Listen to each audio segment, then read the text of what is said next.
మనుషులను చేసేందుకు యెహోవా విచారం పొందిందంట.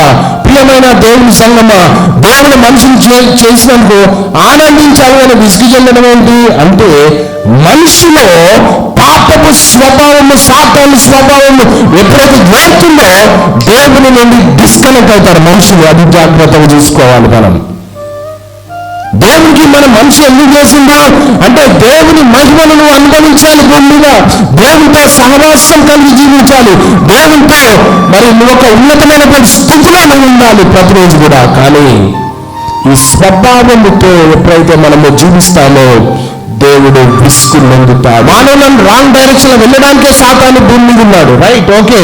కానీ నీవు దేవుణ్ణి వెతుకుతున్నావా? అది ప్రశ్న. తప్పు చేసినాం కరెక్టే, కానీ దేవుని దగ్గరికి వస్తున్నావా? అది ప్రశ్న. దేవుడు మనుషులు చేసినందుకు ఆనందించాలి, కానీ బైబిల్ ఏం చెప్తుందంటే దేవుడు సంతాప పొందుతున్నాడు. ఎందుకు అంటే మనుషులు దేవుని నుండి దూరం అవుతున్నారు. నోవాహు కాలంలో చూసినట్లయితే ప్రపంచమంతా చెడిపోయింది. దేవుని మాటకు విరుద్ధమైపోయారు. దేవుని మాటను ఎవ్వరూ వినలేరు. వాక్యం విరివిగా ప్రకటించడానికి మాటలు తిరస్కరించి పాప భూమిలో ప్రపంచమంతా కూడా నెట్టివేయబడినటువంటి క్రమంలో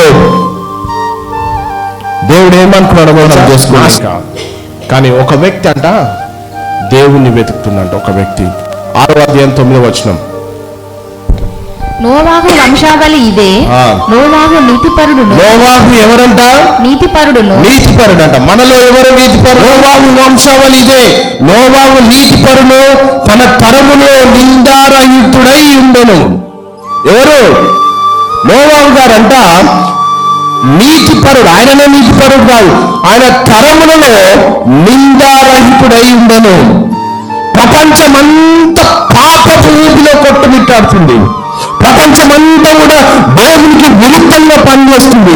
ప్రపంచమంతా కూడా దేవునికి వారు కొట్టుమిట్టాడుతున్నటువంటి తరుణంలో వాక్యం చూడండి ఇక్కడ. నోవాహు దేవునితో కూడా నడిచిన వ్యక్తి.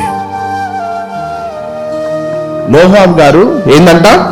దేవునితో నడిచిన వ్యక్తి. నోవాహు దేవునితో నడిచను. దేవుడు అతనిని చూసి సంతోషించను. దేవుడు ఆకాశము నుండి మనలను చూస్తున్నటువంటి తరుణంలో నువ్వు కనబడుతున్నావా దేవునికి? మనం కనబడుతున్నామా దేవునికి? నోవాహు కనబడ్డాడంట. నోవాహు కనబడిందంట. వాక్యం ఏం చెప్తుంది చూడండి.